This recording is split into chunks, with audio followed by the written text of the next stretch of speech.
When investigators entered Michael Jackson's bedroom on June 25, 2009, they found something that would change everything. Bottles, syringes, 4 bags, and a drug so dangerous, it's only used in operating rooms. This is what they found. And this is how the king of pop died. Michael Jackson was preparing for the biggest comeback of his career. 50 sold-out shows in London. The This Is It tour, a chance to prove to the world that he was still the greatest entertainer who ever lived. But he never made it to that stage. On June 25, 2009, at 2:26 in the afternoon, Michael Jackson was pronounced dead at Ronald Reagan UCLA Medical Center. He was 50 years old. The world was in shock.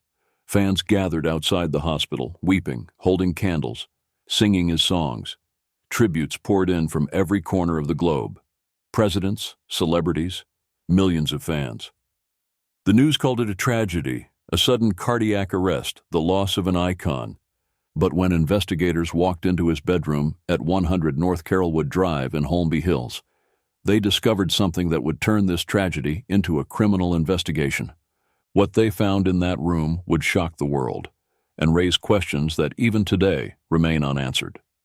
This is the story of what they found, and the truth about how Michael Jackson really died. To understand what happened that day, we need to go back. Back to the months leading up to his death, back to the final rehearsal, back to the moment when everything seemed possible. June 23, 2009, 2 days before his death. Michael Jackson walked onto the stage at the Staples Center in Los Angeles for what would be his final rehearsal. Those who were there that night remember it vividly. He was thin, noticeably thin. Some said too thin. But when the music started, something magical happened. He moved, he danced, he sang. For a few hours, he was Michael Jackson again. The director of This Is It, Kenny Ortega, would later testify that Michael seemed engaged, focused, excited about the show. But he also noticed something troubling. Michael was cold, shivering, even under the hot stage lights. Ortega wrapped him in blankets, gave him warm tea, and Michael kept rehearsing. Because that's what he did. He was a performer, and the show had to go on. But behind the scenes, people were worried. Michael's health had been declining for months. He was losing weight. He seemed disoriented at times, and he couldn't sleep. By 2009, Michael Jackson was exhausted. The This Is It tour was supposed to be his triumphant return. 50 shows, sold out, a chance to prove to the world that he was still the greatest. But behind the scenes, he was struggling, physically, mentally, emotionally. Insomnia had plagued him for years. The pressure of being Michael Jackson, the stress of constant scrutiny, the pain of old injuries, the weight of expectations, night after night, he would lie awake in his bedroom, unable to rest, unable to escape his own mind. So he turned to doctors, and doctors gave him pills, lots of pills, benzodiazepines, lorazepam, diazepam, temazepam, sleeping medications that would knock out most people for hours. But for Michael, they stopped working. His body had built up a tolerance. The pills that once brought sleep now did nothing. That's when he found something stronger, something that would guarantee sleep, something that would shut off his mind completely. A drug called Propofol. Now let's talk about Propofol, because understanding this drug is key to understanding what happened. Propofol is not a sleeping pill. It's not even a sedative in the traditional sense. It's a surgical anesthetic, the kind of drug used to put patients under during major operations. Heart surgery, brain surgery, procedures where you need to be completely unconscious. It's so powerful, so dangerous, that it's only supposed to be administered in hospitals by trained anesthesiologists with full monitoring equipment, heart monitors, oxygen saturation monitors, blood pressure cuffs, breathing tubes ready, emergency equipment on standby. Because here's the thing about Propofol. It doesn't just make you sleep. It shuts down your body's natural reflexes, your ability to breathe on your own, your body's instinct to wake up when something goes wrong. One moment, you're conscious, the next, you're under, completely. And if something goes wrong, if you stop breathing, if your heart slows down too much, you need immediate intervention. Seconds matter. Minutes can mean the difference between life and death. Michael Jackson was using it in his bedroom every single night, with no monitoring equipment, no emergency backup, just a doctor, and a desperate need for sleep. He called it his milk, because of its white, milky appearance. He believed it was the only thing that could give him the rest he desperately needed, the only thing that could quiet his mind, the only thing that could make him feel normal. But Propofol wasn't designed for sleep. It was designed to render someone unconscious for surgery. And without proper monitoring, without the right equipment, without a team of medical professionals standing by, it could stop your breathing, stop your heart, kill you. Michael Jackson knew the risks. People had warned him. Other doctors had refused to give it to him. But he didn't care. He was desperate. He just wanted to sleep. So he hired a doctor, a cardiologist from Las Vegas named Conrad Murray. Not an anesthesiologist, not a sleep specialist, a cardiologist. And he paid him $150,000 a month to do one thing: give him Propofol every night, to help him sleep, to help him prepare for the biggest tour of his life. Now let's talk about June 24th, 2009, the night before Michael Jackson died. Michael returned home to his rented mansion in Holmby Hills after a rehearsal for This Is It. Those who saw him that night said he seemed tired, but in good spirits. He was excited about the tour, excited about the future. Around midnight, Dr. Conrad Murray arrived at the house. He went upstairs to Michael's bedroom, and he began his nightly routine. First, he gave Michael Valium, 10 milligrams, to help him relax. But Michael couldn't sleep. At 2 a.m., Murray injected him with lorazepam, 2 milligrams intravenously. Still, Michael was awake. At 3 a.m., Murray gave him midazolam, another sedative, another attempt to put him to sleep. Nothing worked. At 5 a.m., Murray tried lorazepam again, another 2 milligrams. Michael Jackson was still awake, begging for sleep, begging for his milk. At 7:30 a.m., Murray gave him another dose of midazolam. By now, Michael had been given a cocktail of powerful sedatives, enough to sedate most people for days. But he was still conscious, still desperate. Finally, at 10:40 in the morning, Dr. Conrad Murray gave Michael Jackson what he wanted: 25 milligrams of Propofol, administered through an IV drip. Within minutes, Michael Jackson was unconscious, and Dr. Murray left him alone. According to Murray's own testimony, he left the bedroom to use the bathroom. He made phone calls, 3 of them. He sent text messages. He was on the phone with his girlfriend. For nearly an hour, he was not monitoring his patient, not watching the man who was under the influence of a powerful anesthetic, not checking his breathing, not checking his pulse, just gone. When he returned to the bedroom, something was wrong. Terribly wrong. Michael Jackson wasn't breathing. His eyes were open. His mouth was open. But he wasn't breathing. Murray panicked. He started CPR, but he did it wrong. Completely wrong. He performed chest compressions on the bed, not on a hard surface. Any first-year medical student knows you can't do effective CPR on a soft mattress. You need a hard surface. But Murray wasn't thinking clearly. And he didn't call 911, not right away, not when it mattered most. Instead, he called Michael's assistant, Michael Amir Williams. He called the head of security. He was frantic, disorganized, desperate. He was trying to figure out what to do, trying to save himself, trying to hide what had happened. Meanwhile, Michael Jackson was dying. Every second counted, and every second, Murray wasted. It wasn't until 12:21 p.m., nearly 2 hours after Michael stopped breathing, that someone finally called 911. 2 hours. Think about that. 2 hours without oxygen. 2 hours without proper medical intervention. The 911 call is chilling. You can hear the panic in the caller's voice. He's not breathing. He's not responding. The operator asks if anyone knows CPR. They say yes, the doctor is doing it. But it's too late. Far too late. The paramedics arrived at 12:26 p.m., 5 minutes after the call. They rushed upstairs to the bedroom, and what they found shocked them. Michael Jackson was on the bed, not breathing, no pulse. His skin was cool to the touch. His pupils were dilated and fixed, all signs that he had been dead for some time. Dr. Murray told the paramedics he had given Michael lorazepam for anxiety. Just a little bit, he said, to help him relax. He didn't mention the Propofol. He didn't mention the IV drip. He didn't mention the hours of sedatives he had pumped into Michael's system. He didn't tell them the truth. And because he didn't tell them the truth, the paramedics couldn't treat him properly. They didn't know what they were dealing with.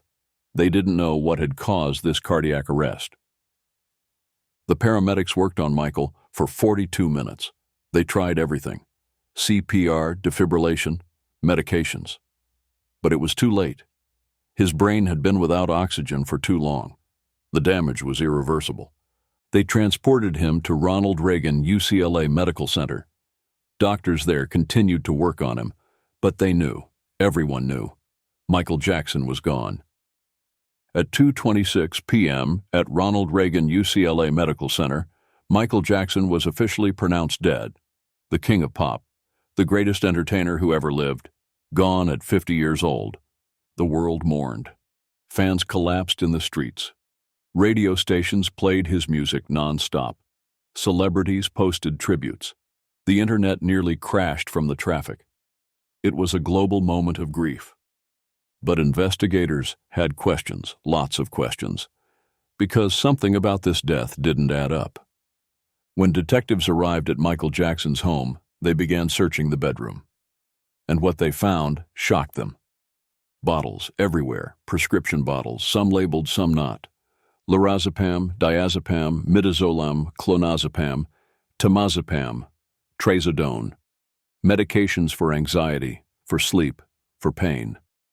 But that wasn't all. They found IV stands, medical equipment, oxygen tanks, syringes, and multiple bottles of Propofol. This wasn't a bedroom, it was a makeshift operating room. One detective later testified that he had never seen anything like it. The sheer volume of medications, the medical equipment. It was clear that something very wrong had been happening in that room. And then they found the smoking gun, a bottle of Propofol, with Michael Jackson's fingerprints on it. Dr. Conrad Murray had tried to hide the evidence, and investigators discovered just how far he had gone. According to testimony from security guards, Murray had asked them to remove bags from the house before police arrived. Medical bags, IV bags, bags that might contain evidence of what he had been doing in that bedroom. He had concealed intravenous bags inside a closet. He had hidden Propofol bottles. He had cleaned up. He had lied to paramedics about what drugs he had given Michael. He had tried to cover his tracks. But he had made mistakes, and investigators found them.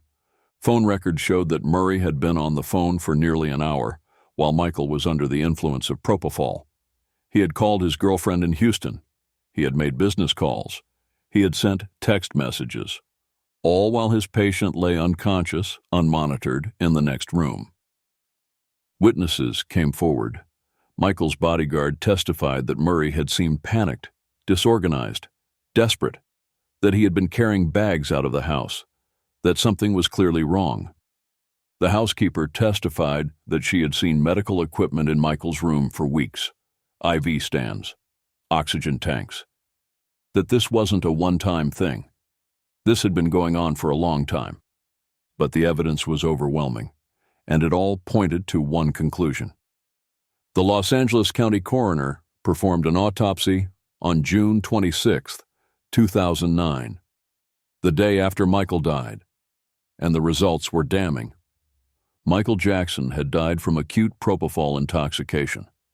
The levels in his blood were consistent with general anesthesia, the kind of levels you would see in an operating room, enough to put him into a deep, unconscious state, enough to stop his breathing. But that wasn't all.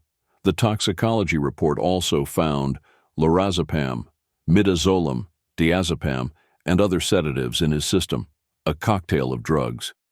A lethal combination. Any one of these drugs combined with propofol could be dangerous. But all of them together, it was a recipe for disaster. The coroner noted something else. There was no evidence of pill ingestion. No pill fragments in Michael's stomach. No residue in his digestive tract.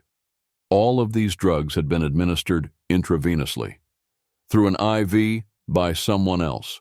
The coroner's ruling was clear. This was not a natural death. This was not a suicide. This was not an accident. This was a homicide. On August 28, 2009, the Los Angeles County Department of Medical Examiner officially ruled Michael Jackson's death a homicide. Cause of death: acute propofol intoxication administered by another person. That other person was Dr. Conrad Murray, and now he would face justice. In February 2010, Dr. Conrad Murray was charged with involuntary manslaughter, not murder, not second-degree murder, involuntary manslaughter. The charge meant that prosecutors believed Murray had killed Michael Jackson through criminal negligence, not intentionally, but through reckless, dangerous, grossly negligent behavior. The trial began in September 2011, and for 6 weeks, the world watched. The prosecution built their case methodically. They called witnesses, paramedics who had responded to the scene, security guards who had seen Murray's panic, medical experts who explained just how dangerous propofol was, how it should never, ever be used outside a hospital setting. They presented evidence: the bottles found in Michael's bedroom, the IV equipment, the phone records showing Murray had been distracted for nearly an hour, the timeline showing the 2-hour delay before calling 911. They played the 911 call. The courtroom listened in silence as they heard the panic, the desperation, the chaos of that day. Some jurors wiped away tears. They showed the jury exactly what happened in that bedroom: how Murray had given Michael a cocktail of sedatives, how he had administered propofol without proper monitoring equipment, how he had left Michael alone, how he had failed to call for help when it mattered most. The prosecution's argument was clear. Dr. Murray was grossly negligent. He had administered a dangerous drug in an unsafe environment. He had failed to monitor his patient. He had failed to have proper emergency equipment. He had failed to call 911 in time. He had lied to paramedics and investigators. And because of all these failures, Michael Jackson was dead. The defense fought back. They argued that Michael Jackson was desperate, that he was addicted to propofol, that he had begged Murray for it, that Murray had tried to wean him off, but Michael wouldn't listen. They even suggested that Michael may have administered the fatal dose himself, that when Murray left the room, Michael, desperate for sleep, had given himself more propofol, that it was Michael's own actions that had killed him. But the prosecution destroyed this theory. Medical experts testified that the levels of propofol in Michael's system were consistent with a continuous IV drip, not a self-administered bolus. And even if Michael had given himself more, Murray was still responsible. He was the doctor. He had created the dangerous situation. He had left his patient unmonitored. The jury deliberated for less than 2 days. On November 7, 2011, they returned with a verdict. The courtroom was packed. Michael's family sat in the front row. His mother, Catherine, his siblings. His children were not there. They had been shielded from the trial. The judge asked the jury foreman to read the verdict. "We, the jury, find the defendant, Conrad Robert Murray, guilty of the crime of involuntary manslaughter." The courtroom erupted. Michael's family wept. Fans outside the courthouse cheered. Dr. Murray showed no emotion. He was sentenced to 4 years in prison, the maximum sentence for involuntary manslaughter. But because of prison overcrowding and California sentencing laws, he served only 2 years. 2 years for the death of Michael Jackson. For many, justice was not served. 2 years seemed like nothing. A slap on the wrist. Michael Jackson was gone forever. His children would grow up without a father, and the man responsible served just 2 years. But the trial had answered some questions. It had shown the world what happened in that bedroom. The negligence, the recklessness, the tragedy. Yet other questions remained, questions that may never be answered. Why did Michael Jackson feel he needed Propofol to sleep? What pain was he running from? What demons kept him awake at night? Why couldn't anyone stop him? Why didn't his friends intervene? Why didn't other doctors refuse? Why did Dr. Murray agree to administer such a dangerous drug? Was it the money? Was it the fame of treating Michael Jackson? And could this tragedy have been prevented if someone had said no? If someone had gotten Michael real help? Could he still be alive today? Michael Jackson was more than the king of pop. He was a father, a son, a brother, a human being who struggled with pain, with pressure, with the weight of being the most famous person on the planet. In his final months, he was trying to make a comeback, trying to prove himself one more time, trying to give his children a future. But the very thing he thought would help him, the drug he called his milk, the sleep he so desperately craved, became the thing that killed him. On June 25, 2009, the world lost a legend. And in that bedroom, investigators found the evidence of a tragedy that never should have happened. Bottles, syringes, IV bags, and a drug so dangerous it should never have been in a home. This is what they found, and this is how the king of pop died. What do you think? Could Michael Jackson's death have been prevented? Should Dr. Murray have received a harsher sentence? Leave your thoughts in the comments below. And if you want to know more about the trial that shocked the world, subscribe now. Because in our next video, we're diving deep into the courtroom drama that exposed the truth. This is The Jackson Files, and the story has only just begun.